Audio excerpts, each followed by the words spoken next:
దేవుని సన్నిధిలో ఆరాధన చేయుటకు ఎలాగ దావీదు నియమించాడో, దేవుని సన్నిధిలో ఆరాధన చేయుటకు ఎలాగో సొలొమోను నియమించాడో, యుద్ధములో కూడా అదే క్రమాన్ని పాటిస్తూ శత్రువుల చేత చుట్టూ ఆ శత్రువులు కమ్ముకున్న వేళలో భయముతో ఉన్న యెహోషాపాతు రాజు కూడా అదే పద్ధతిని ఉపయోగించాడు. Praise the lord.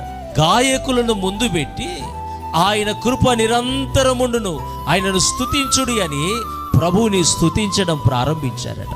Praise the Lord. ముందు నిలబడి స్తుతించే వారిని ముందు నిలబెట్టాడు.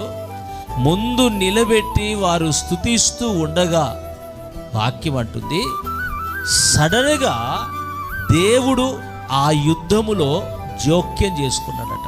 శత్రువుని చూసి భయపడ్డావా? నీ వల్ల కాదు కదా, నీ వల్ల ఏం చేయలేవు కదా. బలమైన దేవుని సహాయం కావాలి కదా. ఆయన జోక్యం చేసుకోవాలి అంటే నీవు స్తుతించి ఆరాధించే విషయంలో ముందుగా ఉందువుగాక.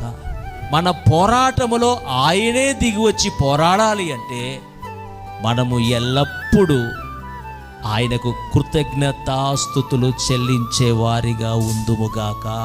కృతజ్ఞతాస్తుతులు చెల్లించుట ద్వారా భయమే జయించడము కాదు, కృంగుబాటును జయించడం మాత్రమే కాదు, కానీ చుట్టూ ఉన్న శత్రువులను కూడా మనము జయించుదుముగాక.